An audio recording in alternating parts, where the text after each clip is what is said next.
Gandang umaga po, muli ang inyong lingkod, si Chef Roy. Kumusta po kayo lahat? Shout out po sa lahat ng makakapanood ng video kong ito. Magpapalait po kayo ng Diyos. May babasahin po muli ako sa inyo. Sa umagang ito, ito pong babasahin ko po ay nababagay po sa panahon natin ngayon na palapit ng palapit ang Pasko. Pakinggan po ninyo sa Mateo 1:18 po. Okay, Mateo 1:18. Ito ang naganap nang ipinanganak si Jesucristo. Si Maria na kanyang ina at si Jose ay nakatakda ng magpakasal.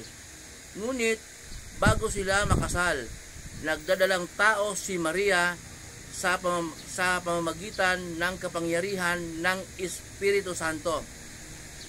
Subalit dahil sa matuwid na tao si Jose na kanyang mapapangasawa at ayaw nitong malagay sa kahihiyan si Maria, binalak niyang hiwalayan si Maria ng palihim. Ngunit habang pinag-isipan ito ni Jose, nagpakita sa kanyang panaginip ang isang anghel ng Panginoon. Sinabi nito sa kanya, "Jose, anak ni David, huwag kang matakot na pakasalan si Maria sapagkat ang sanggol na dinadala niya ay mula sa Espiritu Santo. Magsilang siya ng isang batang lalaki at Jesus ang ipangalan mo sa sanggol sapagkat ililigtas niya ang kanyang bayan sa kanilang mga kasalanan." Nangyari nga ito ang lahat upang matupad ang sinabi ng Panginoon sa pamamagitan ng propeta. Maglilihi ang isang birhen at magsilang ng isang sanggol na lalaki at tatawagin itong Emmanuel. Ang kahulugay nito'y kasama natin ang Diyos. Nang magising si Jose, sinunod niya ang utos ng anghel ng Panginoon at pinakasalan niya si Maria, ngunit hindi niya sinipingan si Maria hanggang magsilang ito ng isang batang lalaki at Jesus nga ang pinangalan ni Jose sa sanggol. Okay. Si Jose po ay isang karpintero na taga-ano po siya, dayo po siya sa Galilea sa Nazaret po. Taga-ano po siya talaga, doon po siya sa bayan na pinagmulan ni Haring David. Siya po mula sa angkan ni Haring David sa Bethlehem. Kaya po noong ikakasal na sila ni Maria, nabalitaan niya na si Maria ay nagdadalang tao. Siyempre hindi pa naman niya naggalaw. Kaya balak niyang hiwalayan ng palihim. Sa binasa po ng inyong lingkod, habang pinag-isipan ni Jose na hiwalayan si Maria ng palihim, nagpakita sa kanya ang anghel ng Panginoong Diyos sa panaginip niya. Sabi niya, "Jose, anak ni David, huwag kang matakot na pakasalan si Maria sapagkat ang sanggol na kanyang dinadala ay mula sa kapangyarihan ng Espiritu Santo." Magsilang siya ng batang lalaki at pangalanan mo itong Jesus. Ililigtas niya ang kanyang bayan sa kanyang kasalanan. Sa kasalanan po ha. Ang akala kasi ng iba ng panahon yon, ililigtas ni Jesus. Pagdabas ni Jesus, ililigtas niya ang kanyang bayan. Akala yung gaya ng isang hari na ililigtas ang bayan, yung namumuno dyan ngayon, pagpapatayin, salakayin, gigirahin. Hindi ganoon po. Iligtas niya ang kanyang bayan, sabi ng anghel. Okay. Sa pamamagitan, iligtas sa mga kasalanan. Sa mga kasalanan po, yung dugo natin Panginoon Jesus, yung ibig sabihin, yun ang magligtas sa atin. Dahil hindi natin kayang magiging malinis, hindi natin kayang magiging sumunod sa turo o sa kalooban ng Diyos Ama na makapangyarihan sa lahat. Kaya kailangan ipadala ng Diyos Ama ang kanyang kaisa-isang anak upang sino sumasampalataya ay hindi mapahamak kundi magkaroon ng buhay na walang hanggan.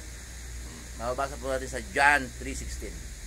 Kaya po sa makatuwid, si Jesus ay hindi siya nabuntis si Maria, hindi sinipingan si Maria ng lalaki, kundi nagdadalang tao si Maria sa pamamagitan ng banal na espiritu. Napasailalim siya ng kapangyarihan ng Diyos na makapangyarihan sa lahat. Kaya hindi gaya natin na yung mama ko at papa ko nagpakasal sila, nagkaroon sila ng anak. Ito ako, ilan ba kami magkapatid? 8. Yan. Si Jesus, ang ina niya si Maria, ginawang kasangkapan ng Diyos si Maria. Tao si Maria, ginawang kasangkapan ng Diyos para ipanganak si Jesus, para magkatawang tao. Diyos siya, kung espiritu bababa po sa lupa, walang dugo.